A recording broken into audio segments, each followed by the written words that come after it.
प्यारे बच्चों, स्वागत है एक बार फिर से आपका अपने YouTube channel study and all में। तो प्यारे बच्चों, आज का क्लास हमारा क्लास 11 के लिए ऑब्जेक्टिव क्वेश्चन है। ये बहुत ही इंपॉर्टेंट क्वेश्चंस हैं प्यारे बच्चों। और जो चैप्टर का नाम है यह है रसायन विज्ञान की मूलभूत अवधारणाएं। तो आज हम लोग देखेंगे इस चैप्टर से रसायन विज्ञान की मूलभूत अवधारणाओं से इंपॉर्टेंट ऑब्जेक्टिव क्वेश्चंस और साथ ही साथ उसका डिटेल एक्सप्लेनेशन। तो प्यारे बच्चों देखिए, स्टार्ट करते हैं आज का क्लास। देखिए, सबसे पहला क्वेश्चन आज के वीडियोज का क्वेश्चन नंबर 1 में आते हैं। क्वेश्चन नंबर 1 क्या कहता है हमारा? कार्बन एवं ऑक्सीजन संयोजित होकर के दो ऑक्साइड का निर्माण करते हैं। ठीक है, देखिए, कार्बन और ऑक्सीजन मिलकर के दो यौगिक बनाता है। एक बनाता है कार्बन डाइऑक्साइड, वहीं पर दूसरा है कार्बन मोनोऑक्साइड, जिसमें कार्बन एवं ऑक्सीजन के भार का अनुपात 12:16। देखिए, आपको पता है कार्बन का होता है 12, ऑक्सीजन का होता है 16, तो इसके लिए हो जाएगा 12:16। वहीं पर CO2, कार्बन का 12 और ऑक्सीजन का 2 अणु है, तो क्या हो जाएगा 16 × 2, तो 32, 12:32। तो इसमें कह रहा है कि यह आंकड़े व्याख्या करते हैं। तो देखिए, आप ध्यान से देखिए कि इसमें भी कार्बन का एक परमाणु, इसमें भी कार्बन का एक परमाणु, अतः यहाँ इस दोनों का अगर रेशियो आप देखेंगे तो 12-12 मैच कर रहा है। लेकिन यहाँ पर अगर आप कार्बन मोनोऑक्साइड और कार्बन डाइऑक्साइड का देखेंगे तो कार्बन मोनोऑक्साइड और कार्बन डाइऑक्साइड का आप देखेंगे तो ऑक्सीजन के लिए तो हो जाएगा 16:32, अर्थात 1:2। तो ये प्यारे बच्चों आपको बताता है गुणित अनुपात का नियम। तो क्वेश्चन नंबर 1 का आंसर हो जाएगा गुणित अनुपात का नियम। इसमें गुणित अनुपात का नियम आपका क्या कहता है कि जब दो ही तत्व मिलकर के एक से अधिक यौगिक, दो यौगिक का निर्माण करता है, तो उसमें पहले यौगिक का अनुपात बराबर रहेगा और दूसरे यौगिक के अनुपात आपको सरल अनुपात में मिलेंगे। देखिए, यहाँ मिला ना, सरल अनुपात में 1:2। यही होता है आपका गुणित अनुपात का नियम। तो पहले क्वेश्चन का आंसर हो जाएगा ऑप्शन नंबर 1। अब आ जाइए दूसरा, क्या कह रहा है? एनटीपी पर आयतन। समझिएगा दूसरा number, NTP normal temperature pressure, या एसटीपी कह लीजिए, standard temperature pressure. Standard temperature pressure क्या होता है प्यारे बच्चों? वैसा ये स्टैंडर्ड टेम्परेचर प्रेशर का कॉन्सेप्ट है जिसमें ताप और दाब का मान नहीं बदलता है, वो कहलाता है स्टैंडर्ड टेम्परेचर प्रेशर। ताप और दाब का मान नहीं बदलता है। तो देखिए क्या कह रहा है, एसटीपी पर आयतन द्वारा 21% ऑक्सीजन से जुड़े 1 लीटर वायु में। तो सबसे पहले तो देखिए, 21% ऑक्सीजन कहने का मतलब क्या हो जाएगा? 21% ऑक्सीजन कहने का मतलब है कि 21/100 किस में, कितने में? 1 लीटर में ना। तो एसटीपी पर हम कह सकते हैं, अतः एसटीपी पर 1 लीटर में ऑक्सीजन का आयतन कितना हो जाएगा? ऑक्सीजन का आयतन कितना हो जाएगा प्यारे बच्चों? ये हो जाएगा 21/100 गुना 1 लीटर बराबर कितना? 0.21 लीटर हो जाएगा। ठीक है, अब हमसे पूछ रहा है, देखिए, अब हमको पता है कि एसटीपी पर 1 मोल में, गैस के 1 मोल में 22.4 लीटर आयतन मौजूद रहता है। 1 मोल में कितना? 22.4 लीटर। तो हम ऐसा लिख सकते हैं कि एसटीपी पर 22.4 लीटर ऑक्सीजन में मोल की संख्या कितनी होगी? में मोलों की संख्या 1 होगी, क्योंकि 1 मोल में ही 22.4 लीटर पाया जाता है प्यारे बच्चों। तो एसटीपी पर 22.4 लीटर ऑक्सीजन में मोलों की संख्या हो जाएगी 1। ठीक है, अब जब यहाँ पे 1 हो गया तो देखिए, तो 1 लीटर में कितना हो जाएगा? एसटीपी पर 1 लीटर ऑक्सीजन में मोलों की संख्या 1/22.4 हो जाएगा। इतना मोल हो गया। अब आपसे कितना में पूछ रहा है? 0.21 लीटर में पूछ रहा है। अतः 0.21 लीटर ऑक्सीजन में मोलों की संख्या हो जाएगा 1/22.4 गुना 0.21। अब आप इसको सॉल्व करिए। जैसे इसको आप सॉल्व करेंगे आपको मिलेगा 9.4 इंटू 10⁻³ अर्थात 0.0094 ये मिलेगा। तो देखिए इसमें करेक्ट ऑप्शन 0.0093 ये इससे मिलता जुलता ऑप्शन है, तो करेक्ट ऑप्शन हो जाएगा ऑप्शन नंबर ए। तो एनटीपी पर आयतन द्वारा 21% ऑक्सीजन से जुड़े 1 लीटर वायु में ऑक्सीजन के मोलों की संख्या कितनी हो जाएगी प्यारे बच्चों? 0.0093 मोल। अब आ जाइए क्वेश्चन नंबर 3। देखिए क्वेश्चन नंबर 3 क्या कह रहा है? जल एवं हाइड्रोजन पर ऑक्साइड निम्न में से कौन सा नियम दर्शाते हैं? तो देखिए प्यारे बच्चों क्वेश्चन नंबर 3, जल का फॉर्मूला होता है H2O और दूसरा क्या है? हाइड्रोजन पर ऑक्साइड, हाइड्रोजन पर ऑक्साइड। हाइड्रोजन पर ऑक्साइड का अगर आप देखें तो हो जाएगा H2O2। इसका आप निकाल लीजिए आणविक द्रव्यमान। हाइड्रोजन एक हाइड्रोजन का आणविक द्रव्यमान 1 होता है, तो 2 हाइड्रोजन का हो जाएगा 2 अनुपात ऑक्सीजन का 16। यहाँ पर देखिए 2 हाइड्रोजन के लिए 2 हो जाएगा और 2 ऑक्सीजन के लिए 16 दूना 32। आप देख रहे हैं यहाँ 2 और 2 बिल्कुल बराबर है और 16 और 32 का अनुपात निकाल लीजिए। 16 दूना 32, 2 बार में कटेगा 1:2। देखिए वापस से ये सरल अनुपात में है जैसा पहला था। तो यहाँ पर क्या हो जाएगा? ये किसको बताएगा प्यारे बच्चों? गुणित अनुपात का नियम बताएगा, ऑप्शन नंबर डी। अब आ जाइए क्वेश्चन नंबर 4। क्वेश्चन नंबर 4 कह रहा है कि H3PO4 के 1 मोल विलयन की नॉर्मलता है। ठीक है, यहाँ पर देखिए इसके 1 मोल विलयन की मोलरता आपसे पूछ रहा है। ठीक है, क्वेश्चन नंबर 4 में तो नॉर्मलता यहाँ पे एक ये जो है ना कैपिटल M मोलरता को रिप्रेजेंट करता है। तो विलियन का मोलरता दिया हुआ है प्यारे बच्चों क्वेश्चन नंबर 4। विलियन की मोलरता, विलियन की मोलरता ये आपको दिया हुआ है कितना?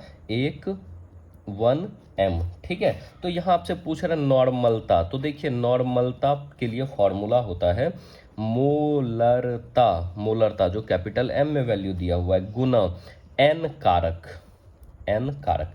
अब समझिए कि ये N कारक क्या होता है प्यारे बच्चों? तो N कारक होता है, N कारक समझिए, N कारक ये होता है अम्ल के, किसी भी अम्ल के एक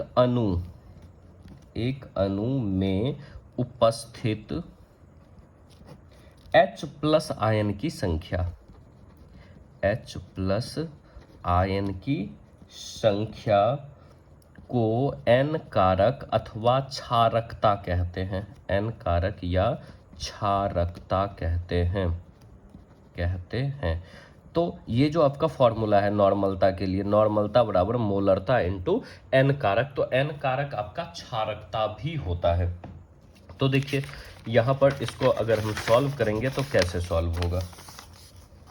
तो अपने को दिया हुआ H3PO4, अगर इसका आप स्ट्रक्चर बनाएंगे तो ऐसा होता है P डबल बॉन्ड O, फिर यहाँ हो जाएगा OH, फिर यहाँ OH, फिर यहाँ OH, तब ये बनेगा H3PO4। तो देखिए यहाँ पर कितना H प्लस आयन? 1, फिर दूसरा H प्लस आयन और तीसरा H plus ion, 3 H plus ion है। तो N कारक की संख्या कितनी हो जाएगी प्यारे बच्चों? N कारक की संख्या 3 हो जाएगी कुल, क्योंकि यहाँ पर 3 H प्लस आयन है, 3 H प्लस आयन है। और फॉर्मूला क्या बताया हमने? नॉर्मलता बराबर, नॉर्मलता फॉर्मूला होता है मोलरता गुना N कारक। तो आप देखिए मोलरता हमको दिया हुआ है 1M और यहाँ पे हमको N कारक मिला 3, तो 1 गुना 3 बराबर 3। तो इसकी नॉर्मलता कितनी हो जाएगी प्यारे बच्चों? 3N, नॉर्मलता हो जाएगी 3N। करेक्ट ऑप्शन हो जाएगा ऑप्शन नंबर डी। ठीक है, अब आ जाइए अगले क्वेश्चन की तरफ। अगला क्वेश्चन हमारा क्वेश्चन नंबर 5। आसूत जल, डिस्टिल्ड वाटर, वो जो बैटरी में डालते हैं खरीद करके, बिल्कुल प्योर फॉर्म होता है वाटर का। डिस्टिल्ड वाटर की मोलरता क्या होगी? ठीक है प्यारे बच्चों, मोलरता पूछ रहा है डिस्टिल्ड वाटर का। तो यहाँ पर देखिए मोलरता हम लोग निकालेंगे डिस्टिल्ड वाटर का। तो सबसे पहले क्वेश्चन नंबर हो गया आपका 5, क्वेश्चन नंबर 5। तो देखिए यहाँ पर सबसे पहले तो मोलर मास निकाल लीजिए, मोलर द्रव्यमान किसका? आसूत जल का, आसूत जल।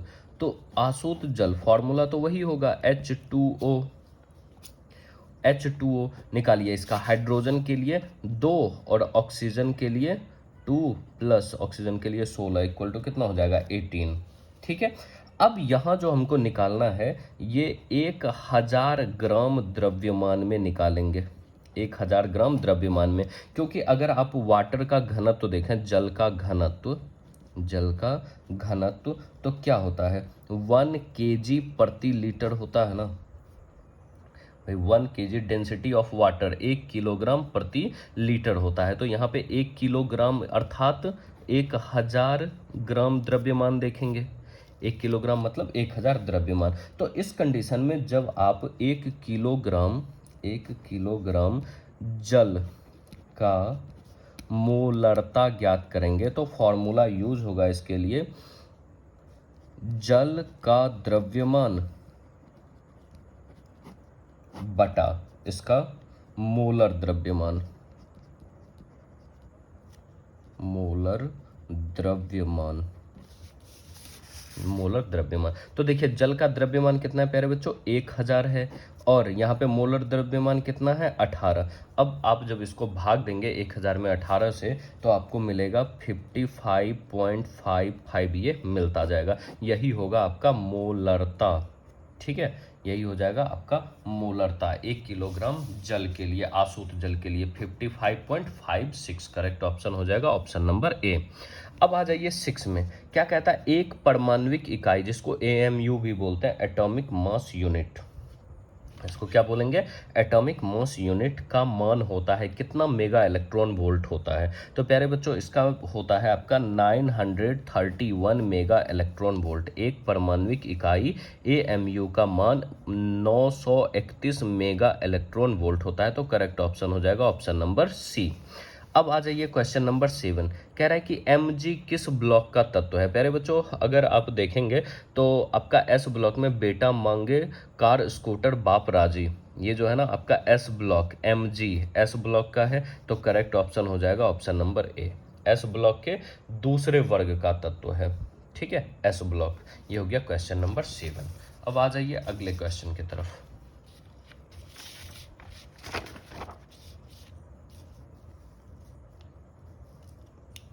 अगला क्वेश्चन है हमारा क्वेश्चन नंबर 8। देखिए ये रहा क्वेश्चन नंबर 8, क्या कह रहा है यूरिया के जलीय विलयन की मोलरता, यूरिया के जलीय विलयन की मोलरता का मान दिया हुआ है क्वेश्चन नंबर 8, और ये कितना दिया हुआ है,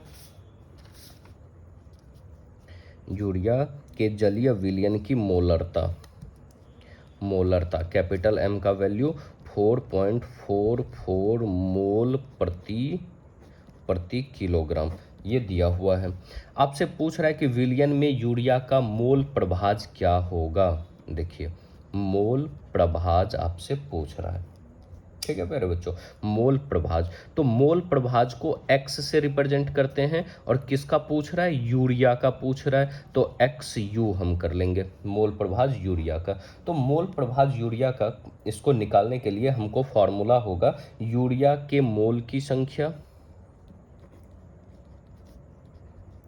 यूरिया के मोलों की संख्या बटा, अब देखिए जलीय विलयन है ना, तो नीचे हो जाएगा यूरिया के मोलों की संख्या प्लस जल के मोलों की संख्या, क्योंकि जलीय विलयन है, जल के मोलों की संख्या।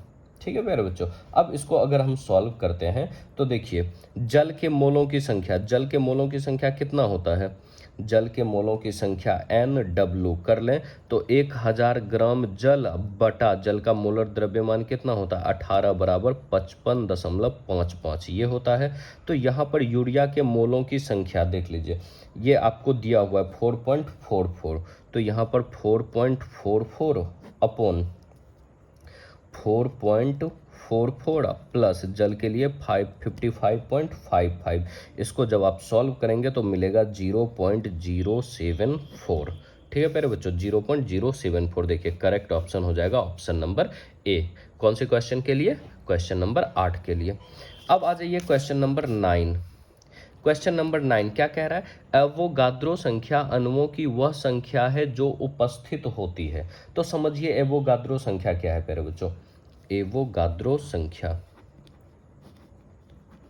एवोगाद्रो नंबर या एवोगाद्रो संख्या। एवोगाद्रो संख्या क्या होता है? एक मोल पदार्थ, एक मोल पदार्थ में कितना? 22.4 लीटर। अगर गैस का बात किया जाए तो पदार्थ में अणुओं की कुल संख्या, अणुओं या फिर परमाणुओं भी कह सकते हैं, अणुओं या परमाणुओं की कुल संख्या को ही एवोगाद्रो संख्या कहा जाता है। एवोगाद्रो संख्या कहा जाता है। या फिर आप कह सकते हैं या किसी भी गैस के 1 ग्राम अणुभार में अणुओं की संख्या समान होती है। अणुओं की संख्या समान होती है, वो जो बताया हमने एनटीपी या एसटीपी पर समान होती है। या कह लीजिए कि स्थिर ताप एवं दाब पर गैस का आयतन, देखिए स्थिर ताप या दाब, इसी को एसटीपी बोलेंगे या एनटीपी बोलेंगे। स्थिर ताप या दाब, गैस का आयतन हमेशा, गैस का आयतन 1 मोल अणुओं की संख्या के समानुपाती होता है। 1 मोल अणुओं की संख्या के समानुपाती होता है। और एवोगाद्रो आयतन आपको पता है 1 मोल में 22.4 लीटर होता है। तो आप ध्यान से देखेंगे तो एनटीपी पर 22.4 लीटर गैस में करेक्ट ऑप्शन है। किसी पदार्थ के 1 मोल में ये भी सही है, पदार्थ के 1 ग्राम अणुभार में ये भी सही है, अर्थात इसका करेक्ट ऑप्शन हो जाएगा इनमें से सभी। 9 का करेक्ट ऑप्शन हो जाएगा ऑप्शन नंबर डी। अब आ जाइए अगले क्वेश्चन नंबर 10 में क्या कह रहा है? 1.12 लीटर नाइट्रोजन का एसटीपी पर द्रव्यमान का मान कितना होगा? ठीक है, 1.12 लीटर। तो देखिए आयतन बराबर क्या होता है प्यारे बच्चों? आयतन आपको पता है कि 1 मोल में 22.4 लीटर भाई आयतन मौजूद होता है गैस में। गैस के 1 मोल में 22.4 लीटर होता है। तो इसका मतलब आयतन बराबर हो जाएगा मोल की संख्या गुना 22.4। ठीक है, तो यहाँ पर आप देख लीजिए आयतन हमको कितना दिया हुआ 1.12 लीटर। 1.12 बराबर मोल की संख्या को मान लीजिए, आप मान लीजिए कितना निकाल लीजिए। मोल की संख्या किसके लिए? नाइट्रोजन के लिए। नाइट्रोजन के मोलों की संख्या कैसे निकालेंगे? तो नाइट्रोजन का द्रव्यमान अब बटा मोलर द्रव्यमान, तो देखिए मोलर द्रव्यमान तो पता हो जाएगा N2 का, N का होता है 14, तो N2 का 14 गुना 2 बराबर 28। द्रव्यमान को मान लीजिए X, तो क्या हो जाएगा X बटा 28। तो 1.12 बराबर X बटा 28 गुना 22.4। यहाँ से अगर आप x का वैल्यू निकालेंगे तो क्या हो जाएगा 1.12 इंटू 28 बटा 22.4। ठीक है, अब इसको अगर आप नीचे सॉल्व करते हैं तो बटा 100, इसके बदला गुना 10। देखिए ये 2 बार में कटेगा, फिर 2 से ये 14 बार में कटेगा, 0 0 कट जाएगा, 14 बटा 10 यानी कि 1.4। इसका करेक्ट ऑप्शन क्या हो जाएगा प्यारे बच्चों? 1.4 ग्राम करेक्ट ऑप्शन हो जाएगा ऑप्शन नंबर सी। ठीक है, अब आ जाइए क्वेश्चन नंबर 11। क्या कह रहा है? अणुओं की संख्या सबसे अधिक होती है किस में? एनटीपी पर 15 लीटर H2 गैस में, एनटीपी पर 5 लीटर N2 गैस में, सॉरी यहां पर H2 गैस, ये H2 है, H2 गैस में। एनटीपी पर 15 लीटर H2 गैस में, या एनटीपी पर 5 लीटर H2 गैस में, या 0.5 ग्राम H2 गैस में, या 10 ग्राम O2 गैस में। ठीक है प्यारे बच्चों, तो देखिए ये हम निकालते कैसे हैं अणुओं की संख्या। तो अणुओं की संख्या निकालने के लिए क्या होता है? फॉर्मूला सबसे अधिक होती है। देखिए क्वेश्चन नंबर हो जाएगा क्वेश्चन नंबर 11। तो यहाँ पर ना आप मोल की संख्या ज्ञात कर लीजिए। ठीक है, तो मोल बराबर होता है आयतन बटा 22.4। तो देख लीजिए आयतन बटा 22.4। तो पहले में कितना है 15 लीटर हाइड्रोजन गैस में, तो क्या हो जाएगा 15 बटा 22.4। सॉल्व करिएगा 0.67 पहला ऑप्शन। दूसरा ऑप्शन में कितना दिया हुआ है आपका एनटीपी पर 5 लीटर हाइड्रोजन गैस में, तो आयतन 5 लीटर बटा 22.4। सॉल्व कर लीजिए, ये आपको मिलेगा 0.023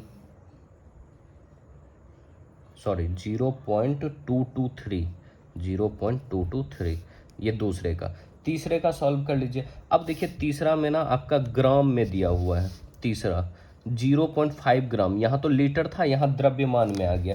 जैसे ही अब द्रव्यमान में आ जाते हैं तो इसको सॉल्व करते हैं, द्रव्यमान बटा मोलर द्रव्यमान हो जाता है, द्रव्यमान बटा मोलर द्रव्यमान। तो देखिए तो इसमें द्रव्यमान कितना दिया हुआ है सी में 0.5 ग्राम H2 गैस, तो 0.5 और हाइड्रोजन का मोलर द्रव्यमान एक का 1 होता है, एक हाइड्रोजन का, तो 2 हाइड्रोजन का 2 हो जाएगा, तो 0.5/2 हो जाएगा।